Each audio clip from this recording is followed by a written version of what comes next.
Perfection IAS के खास कार्यक्रम ऑडियो सीरीज में मैं आनंद कौशल आपका स्वागत करता हूं। आज का हमारा ऑडियो सीरीज भारत की महान विभूति एमएस स्वामीनाथन के निधन से जुड़ा है।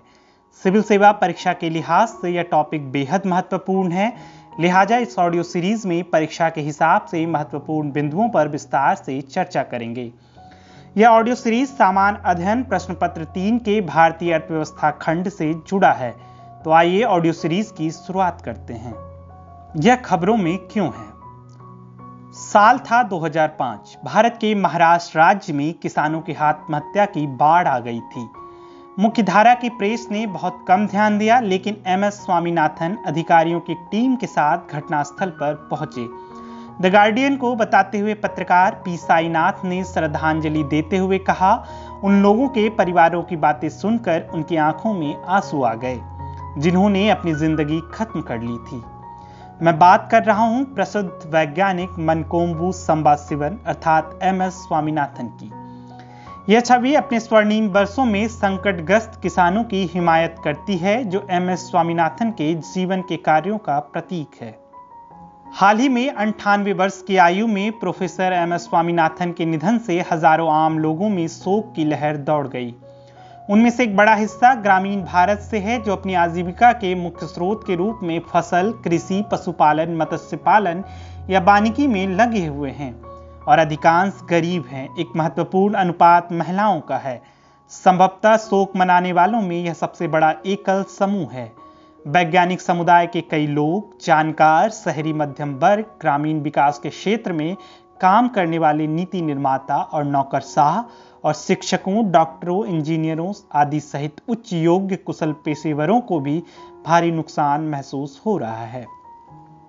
आज का ऑडियो सीरीज एमएस स्वामीनाथन के जीवन के बहुमूल्य योगदानों पर आधारित है। उनसे जुड़े खास संदर्भों पर विस्तार से बात करेंगे। आइए सबसे पहले जानते हैं कि वो कौन सी परिस्थिति है जो एमएस स्वामीनाथन को भारत के बारे में सोचने को मजबूर करती है। एमएस स्वामीनाथन नहीं रहे, लेकिन उनकी विरासत कृषि के हर्षात और वैज्ञानिक के पास है। उन्हें 1960 के दशक में मध्य भारत में हरित क्रांति लाने के लिए नॉर्मन बोरलॉग के साथ काम करने के लिए सबसे ज्यादा जाना जाता है। जब भारत लगातार सूखे का सामना कर रहा था, यदि देश में हरित क्रांति नहीं हुई होती तो लाखों लोग भूख से मर जाते। स्थिति इतनी गंभीर थी कि तत्कालीन प्रधानमंत्री लाल बहादुर शास्त्री ने राष्ट्र से एक सप्ताह में एक समय का भोजन न करने का आह्वान किया था, और गेहूं की रोटियां सहित गेहूं के उत्पादों को शादी की पार्टियां में नहीं परोसा जाएगा। मनकोम्बू संबाशिवन स्वामीनाथन का जन्म 1925 में चेन्नई में हुआ था, जिसे उस समय मद्रास के नाम से जाना जाता था। 1943 के मानव निर्मित बंगाल के अकाल ने लगभग 30 लाख लोगों को भुखमरी की ओर धकेल दिया था और अंततः मृत्यु हो गई थी। एमएस स्वामीनाथन, जो उस समय एक महत्वाकांक्षी मेडिकल छात्र थे, ने बहुत प्रभावित किया। उन्होंने फसल की किस्मों और मानव जीवन में सुधार करने की क्षमता से प्रेरित होकर आनुवांशिकी और प्रजनन में विशेषज्ञता के साथ कृषि का अध्ययन करने के लिए अपना क्षेत्र बदला। भारतीय कृषि अनुसंधान संस्थान, वैगनिंगेन कृषि विश्वविद्यालय के आनुवांशिकी संस्थान और कैम्ब्रिज विश्वविद्यालय से डिग्री हासिल करने के बाद उन्होंने विस्कॉन्सिन विश्वविद्यालय में एक संकाय पद को ठुकरा दिया। इसके बजाय उन्होंने अपनी पत्नी मीना के साथ भारत लौटने का फैसला किया। ऐसे में अब हमारे लिए यह भी जानना जरूरी हो जाता है कि एमएस स्वामीनाथन के भारत लौटने के बाद उनका देश के प्रति क्या योगदान रहा। 1960 के दशक की शुरुआत में भारत अकाल की अशुभ छाया से जूझ रहा था, और तभी प्रोफेसर स्वामीनाथन की दृढ़ प्रतिबद्धता और दूरदर्शिता ने कृषि समृद्धि के लिए एक नए युग की शुरुआत की।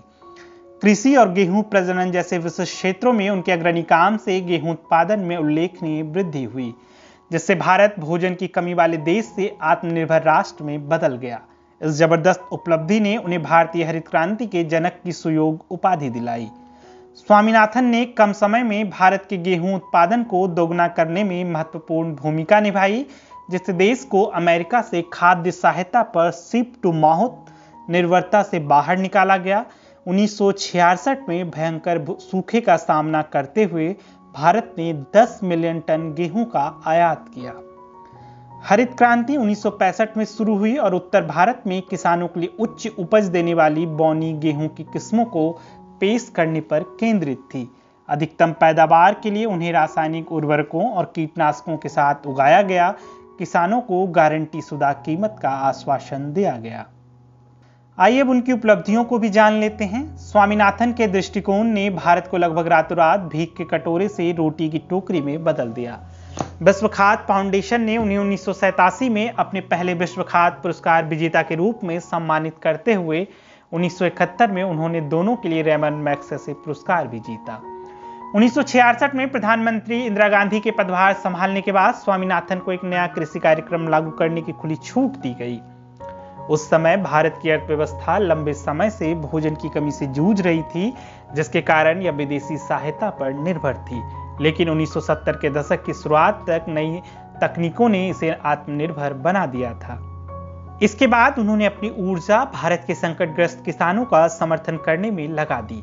किसानों पर राष्ट्रीय आयोग के प्रमुख के रूप में उन्होंने कई रिपोर्टें तैयार की, जिनमें फसलों के लिए न्यूनतम समर्थन मूल्य, तेज और अधिक समावेशी विकास के लिए सुझाव और किसान आत्महत्याओं को संबोधित करने वाली एक समग्र राष्ट्रीय नीति की सिफारिश की। गार्जियन को दिए एक बयान में साथ ही हरित क्रांति के दिग्गज गुरुदेव खुश ने कहा कि स्वामीनाथन ने संयुक्त राष्ट्र खाद्य और कृषि संगठन और विश्व बैंक जैसे अंतर्राष्ट्रीय संगठनों के साथ भारत के संबंध बनाने में भी महत्वपूर्ण भूमिका निभाई। वो एक दूरदर्शी और प्रेरणादायक नेता थे। आइए अब उनके अन्य महत्वपूर्ण योगदानों को भी समझ लेते हैं। उन्हें मन्नार की खाड़ी, समुद्री जीव मंडल और समुद्र तल से नीचे धान की पारंपरिक खेती वाले केरल के कुट्टनाड को विश्व स्तर पर महत्वपूर्ण कृषि विरासत स्थल के रूप में मान्यता प्रदान करने के लिए जाना जाता है। उन्होंने इन क्षेत्रों की जैव विविधता और पारिस्थितिकी के संरक्षण एवं संवर्धन में भी अहम योगदान दिया। उन्होंने सतत कृषि और ग्रामीण विकास को बढ़ावा देने के लिए वर्ष 1988 में एमएस स्वामीनाथन रिसर्च फाउंडेशन की भी स्थापना की। उनका यह फाउंडेशन गरीब समर्थक, महिला समर्थक और प्रकृति समर्थक दृष्टिकोण के साथ साथ विश्व रूप से जनजातीय एवं ग्रामीण समुदायों पर ध्यान केंद्रित करता है। आइए अब अंत में उनके पुरस्कारों के बारे में भी जान लेते हैं। स्वामीनाथन ने गेहूं की जापानी और मैक्सिकन बौनी किस्मों को पार करने में बॉरलॉग के साथ सहयोग किया, जिससे उच्च उपज वाली रोग मुक्त फसल उपभेदों का निर्माण हुआ, जिसने विश्व में कृषि में क्रांति ला दी। बॉरलॉग ने अपने काम के लिए नोबेल शांति पुरस्कार जीता और उन्होंने सफल फसल किस्मों में संभावित मूल्य को पहचानने के लिए स्वामीनाथन को श्रेय दिया।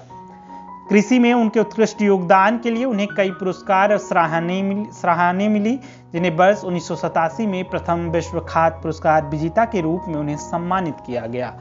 उन्हें पद्मश्री, पद्म भूषण और पद्म विभूषण से भी सम्मानित किया गया।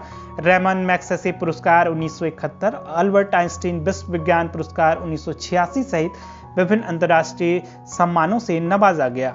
स्वामीनाथन को टाइम पत्रिका द्वारा स्वतंत्रता नायक महात्मा गांधी और क्रांतिकारी कवि और कलाकार रविन्द्रनाथ टैगोर के साथ 20वीं सदी के सबसे प्रभावशाली एशियाई लोगों में से नामित किया गया था।